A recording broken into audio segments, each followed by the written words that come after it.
Digite www.astronomiaastronautica.com, tudo junto e sem acento, e tenha acesso a todo o conteúdo de astronomia e astronáutica. Não perca também nenhum dos 4 volumes da coleção Astronomia e Astronáutica, disponível com exclusividade na Amazon, e os videocasts de astronomia e astronáutica disponíveis no site e no YouTube. Siga-nos também no Instagram e tenha acesso a outras informações e notícias. Se quiser, você pode ouvir o podcast também no aplicativo Audible, em iOS e Android. Os links estão na descrição desse episódio.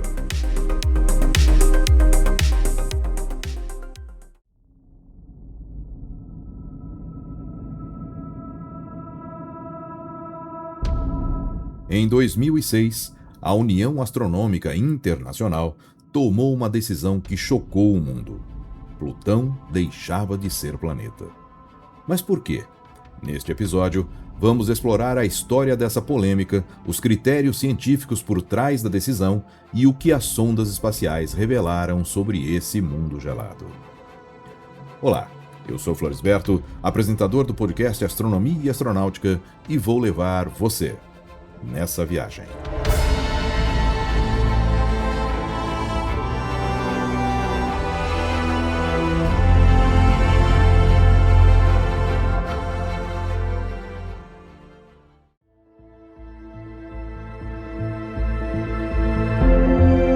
Em 1930, um jovem astrônomo americano chamado Clyde Tombaugh, trabalhando no Observatório Lowell, no Arizona, observava o céu em busca de um objeto que cientistas da época chamavam de Planeta X, um suposto nono planeta que estaria perturbando gravitacionalmente as órbitas de Urano e Netuno.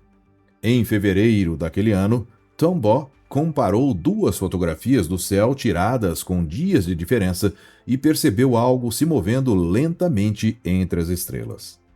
Era pequeno, distante, mas se movia, o que significava que fazia parte do Sistema Solar. Estava encontrado o tão esperado nono planeta.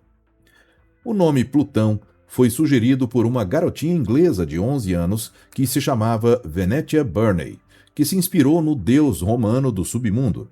Afinal, o objeto vivia nas regiões mais sombrias e geladas do Sistema Solar. O nome foi aceito pelos astrônomos e Plutão entrou oficialmente para o Clube dos Planetas. Por décadas, ninguém questionou isso. Crianças ao redor do mundo decoravam os 9 planetas: Mercúrio, Vênus, Terra, Marte, Júpiter, Saturno, Urano, Netuno e Plutão. Ponto final. Mas aí vieram os telescópios modernos, e com eles, um problema enorme. A partir da década de 1990, os astrônomos começaram a descobrir que Plutão não estava sozinho. Além da órbita de Netuno, existe uma região enorme e repleta de objetos gelados chamada Cinturão de Kuiper. Assemelha-se a um segundo cinturão de asteroides, mas muito maior, muito mais distante e composto principalmente de gelo, rocha e matéria orgânica primitiva. E qual foi a surpresa? Plutão era, na verdade, um dos objetos desse cinturão. Não era uma exceção gloriosa, era um entre muitos. Mas isso, por si só, ainda não seria suficiente para tirar o título de Plutão. O verdadeiro golpe veio em 2005, quando o astrônomo Mike Brown e sua equipe anunciaram a descoberta de um objeto chamado Eris. E Eris era, aparentemente, maior que Plutão. Nesse momento, o campo da astronomia entrou em um pânico silencioso. Porque se Plutão era planeta, Eris também teria que ser. E se Eris era planeta, outros objetos do cinturão de Kuiper também poderiam se qualificar. Em pouco tempo, estaríamos com 12, 15, 20 planetas no Sistema Solar, e a lista só crescia conforme nossos telescópios ficassem melhores. Era hora de sentar, respirar fundo e redefinir o que era um planeta. Em agosto de 2006, a União Astronômica Internacional, a maior autoridade científica no campo da astronomia, realizou sua Assembleia Geral em Praga, na República Tcheca.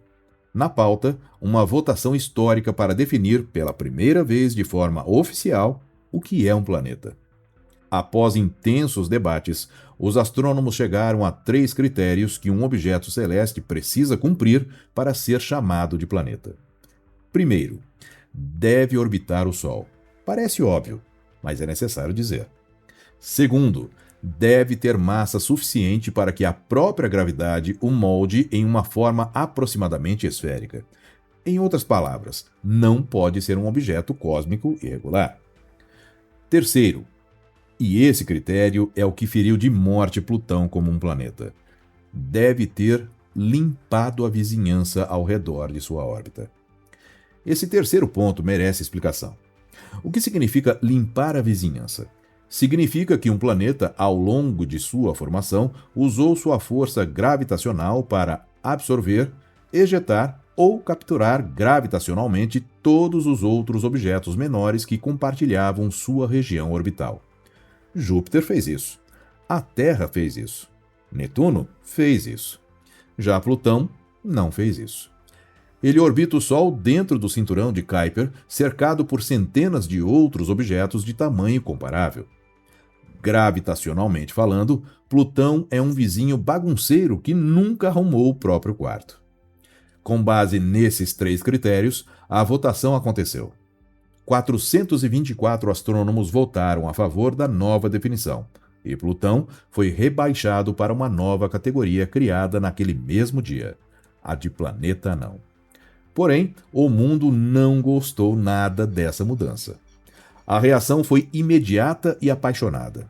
Professores reclamaram que teriam que reimprimir livros didáticos. Pais relataram crianças chorando. O estado americano do Novo México, onde Claude Tombaugh viveu e trabalhou, aprovou uma resolução oficial declarando que Plutão continuaria sendo o planeta dentro de suas fronteiras estaduais. Illinois fez o mesmo. E não foram só leigos. Muitos astrônomos também discordaram da decisão, criticando especialmente o processo. Dos cerca de 10 mil membros da União Astronômica Internacional, apenas 424 votaram, uma minoria presente no último dia de conferência. Outros argumentaram que o critério de limpar a vizinhança era vago e arbitrário. Afinal, segundo eles, nem a própria Terra limpou completamente a sua vizinhança, pois ainda temos asteroides que cruzam sua órbita regularmente. O astrônomo Alan Stern, principal cientista da missão New Horizons da NASA, foi um dos críticos mais vocais. Stern argumentou, e argumenta até hoje, que a definição da UAI é falha e que Plutão merece ser reconsiderado. Para ele, se um objeto é redondo e orbita o Sol, deve ser chamado de planeta, e ponto. Outros foram além. Propuseram que a definição de planeta deveria ser baseada em características internas do objeto, não em seu comportamento orbital. Pelo critério geofísico, Plutão teria atmosfera, camadas geológicas diferenciadas, possíveis oceanos subterrâneos de água líquida e até luas. Ele se comporta, estruturalmente, como um planeta. O debate permanece aberto até hoje. A definição de 2006 ainda é oficial, mas nunca foi unanimemente aceita. Em julho de 2015, a sonda New Horizons da NASA chegou às proximidades de Plutão após uma viagem de quase 10 anos e mais de 6 bilhões de quilômetros. E o que ela enviou de volta para a Terra deixou todo mundo impressionado.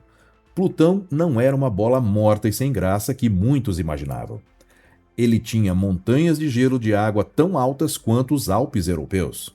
Tinha uma vasta planície de nitrogênio solidificado, batizada de Tombaugh Regio, em homenagem ao seu descobridor, em formato de coração, visível a olho nu nas imagens. Tinha camadas de névoa na atmosfera. Tinha evidências de atividade geológica recente. As imagens foram um golpe sentimental poderoso para os fãs de Plutão. Como um mundo tão complexo, tão bonito e tão vivo poderia não ser um planeta? Mas a ciência não é dedicada por sentimentalismo. Plutão é classificado oficialmente como planeta anão, a mesma categoria de Eris, Ceres, o maior objeto do cinturão de asteroides, entre Marte e Júpiter, Makemake e Haumea. Estima-se que existam centenas, talvez milhares de planetas anões no cinturão de Kuiper e além. Em muitos sentidos, tirar o status de planeta de Plutão foi um ato de honestidade científica. Não foi uma punição, foi um reconhecimento de que o universo é mais complexo do que nossas categorias antigas conseguiam comportar. A definição de 1930 foi feita com as ferramentas e o conhecimento de 1930. Em 2006, sabíamos mais, víamos mais longe e era a hora de atualizar o mapa. Plutão continua lá. Continua girando no frio extremo a cerca de 6 bilhões de quilômetros do Sol, com suas 5 luas, seu coração de nitrogênio e seus segredos geológicos.